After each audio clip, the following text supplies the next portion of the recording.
Labas rytas. Antroji mūsų pratybų diena išaušo.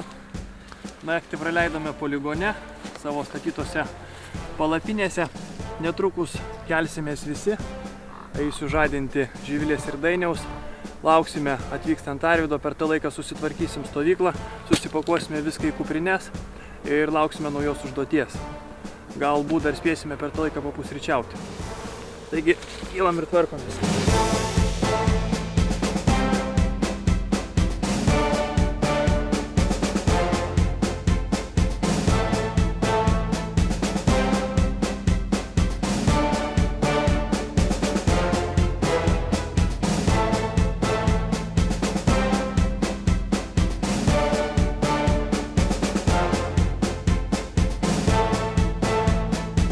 Labai šalta buvo. Šaltoka? Šaltoka, ne, vis tiek drėgmė, minusas jau apšerkšnėja kaip kur. Tai užduotis šiandienos bus, reikės jums surasti pavienį snaiperis pasislėpęs, gautą informacinę žvalgybinę, kad tai yra moteris, dėvinti mėlynas kaip ekipuotė, mėlynos spalvos. Tiesiog, tai jinai įtartina bus žvalgybiniais duomenimis 4 punkte. Tai reikės irgi į 1, 5 užeiti tuos punktus visus ir dar ten atlikti irgi kitas užduotis. Tai irgi apžiūrėti 5 punktas, tai yra pralaida mums svarbi, kad kiti daliniai galės ar gali pravažiuoti techniką ar ne, nesugriauta pėstiesi praeiti, tai jūs irgi turėsit gauti informaciją, pastebėti, pasižiūrėti. Po to laukime, 1 punktas pasižiūrėti, įvertinti situaciją, ar yra saugu pravažiuoti kitiems padaliniams su technika o mums pėstiesiams saugu praeiti. Ir 4 punkte įtartina daug yra žvalgybiniais duomenimis, kad tai yra pavienis snaiperis susilikęs, kad ras mums šunybį daug kelio. Tai jį reikės kažkaip arba nukauti, arba paimti nelaisvę.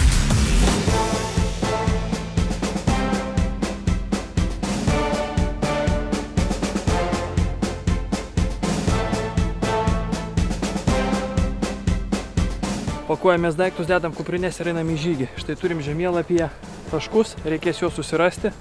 Pirmiausia, vyksime patikrinti laukymės, taškas numeris 1, paskui eisime pažiūrėti kelio pralaidą, ar jinai yra tinkama transportui pravažiuoti, o paskui eisime prie 4 punkto ieškoti snaiperės moters.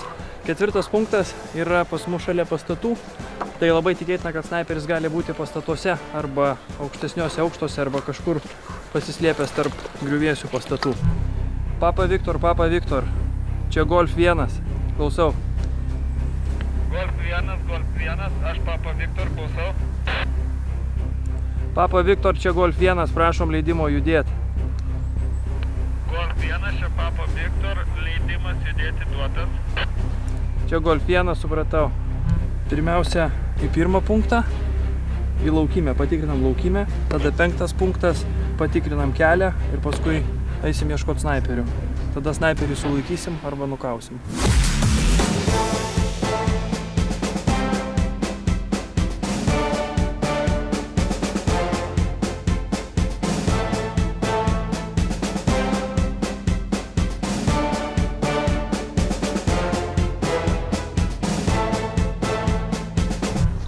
Man atrodo, čia 1 punktą priėjome pagal žemėlapį, čia laukymė. Dainio na pusė, Živilė šitą pusę.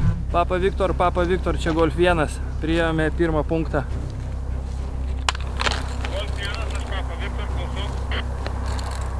Čia Golf 1, Papa Viktor, priėjome 1 punktą, laukymė. Laukymė patikrinom, atrodo saugi, nieko nėra, nuostolių neturime. Golf 1, čia Papa Viktor, judėti gali toliau. Papa Viktor, čia Golf 1, supratau, ryšį baigiau. Gerai, pasiruošim, judam toliau.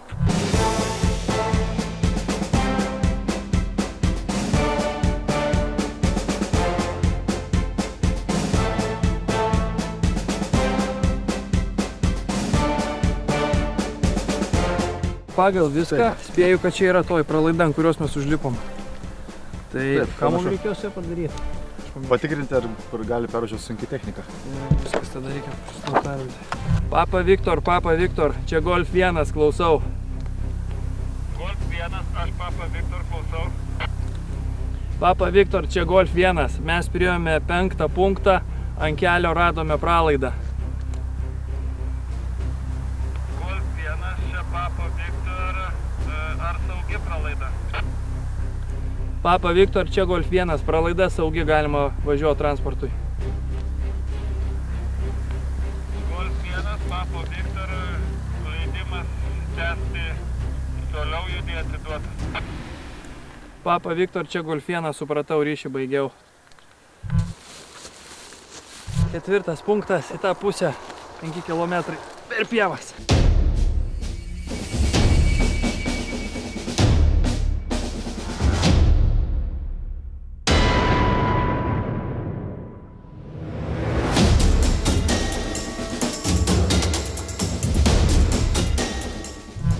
Panašu, kad turėsim patys priimti sprendimą dėl to pastato šturmo.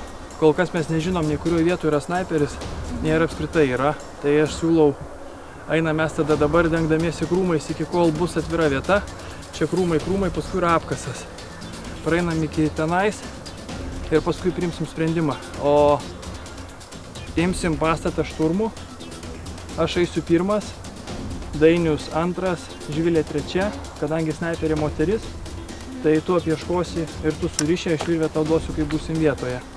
O dabar tada po truputėlį judam link pastato. Būkit atidžiai, nes gali būti šūvis.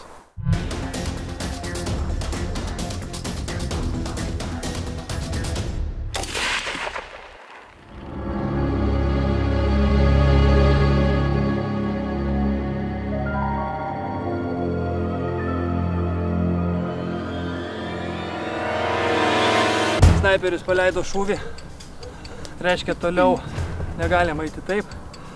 Paliekam čia kuprinės, eisim tik tai su diržais. Vėjas yra iš tos pusės, mes pasinaudodami natūraliu reljefu apeinam aplinkui, tenais krūmais. Prieisime maksimaliai mišku, maksimaliai iki pastato. Tada aš užmėsiu dūminį užtaisą prieš vėją, kad užneštų mum dūmus. Ir mes prisidengdami dūmais tada prieisime prie pastato.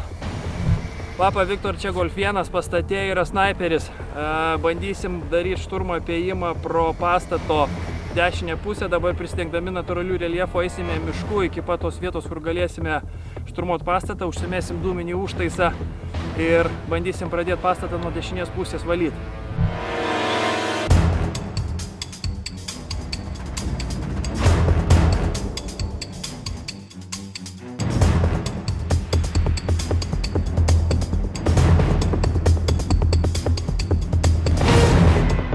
Papa Viktor, čia Golf 1, mes jau maksimaliai priartėjome prie pastato, toliau priedangos nėra, norime mesti dūminę uždangą ir šturmuoti pastatą.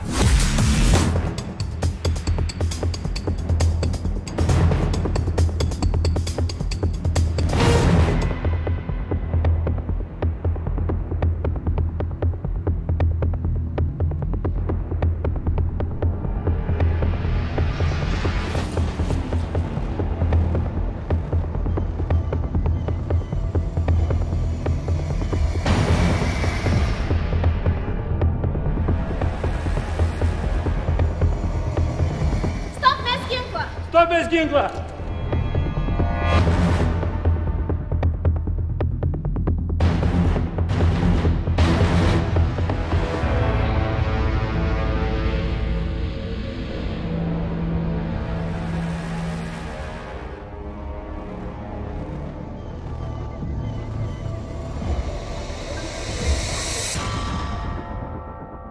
Pagrindinis uždavinys įvykdytas, belieka tik tai aptart ir beliks pasveikinti, bet dar neatsipalaiduos. Gerai, viskas. Atrodo, egzaminą pavyko išlaikyti. Judam, susirinkam kuprinės, kur palikom išmėtytas ir grįšim į pagrindinę stovyklą.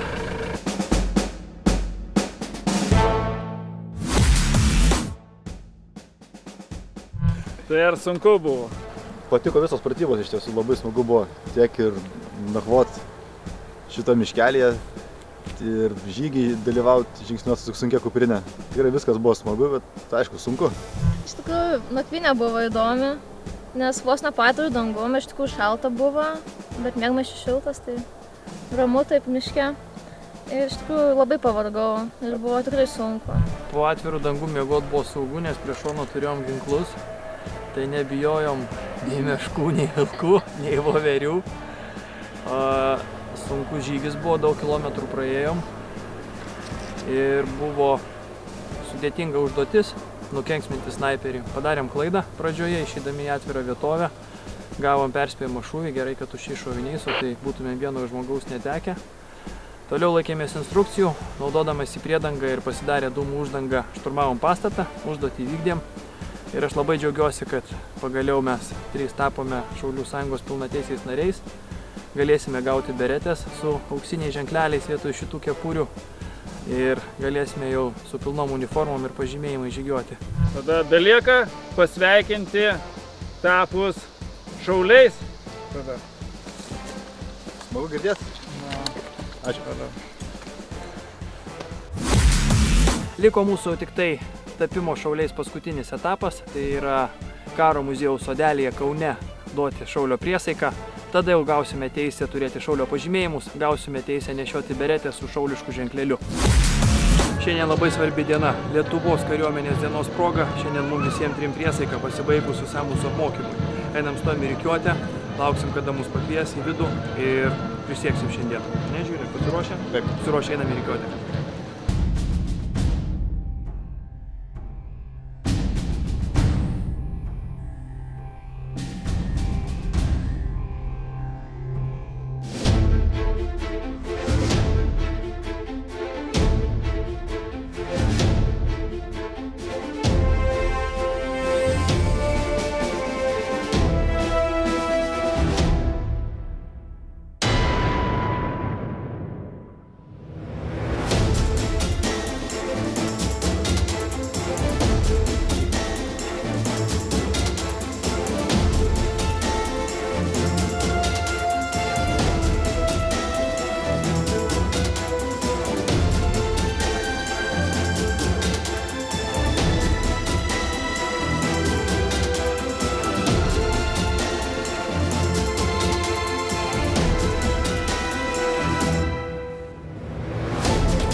Dabar kviečiame šaulius duoti priesaiką.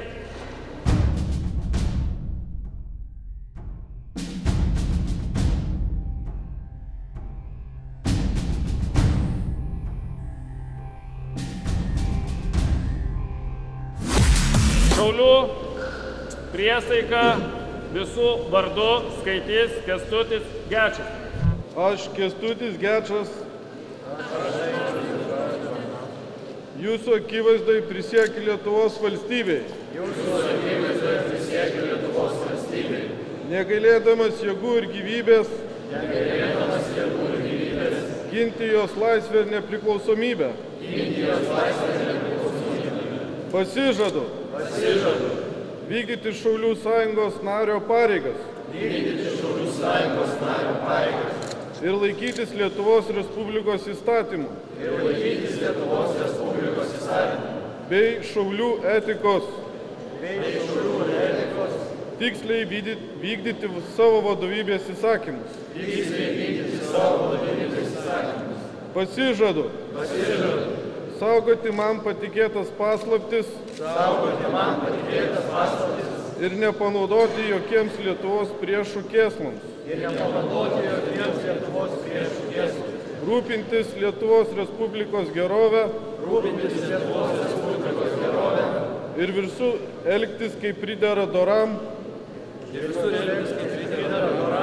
drausmingam, narsiam šauliui. Te padeda man Dievas.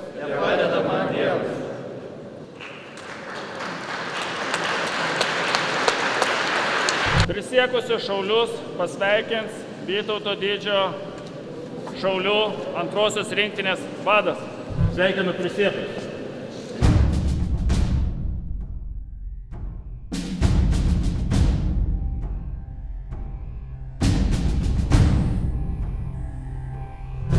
Ko beliko, ko siekėm, tai pagaliau pasiekėm ir gerai, kad dėjot iki galo, aišku, šitų visų įgūdžių ir po priesaikos galite save vadinti nuo šiol tikraisiais jau šauliais, pilnaverčiais, tai kaip atributika įteikiu šaulio beretę su ženklu, kad galėtumėt jau nešiuoti miestą ir atskirti. Tai dar kartą sveikinu. Sėkmės tolimesnės tarnybos. Ačiū.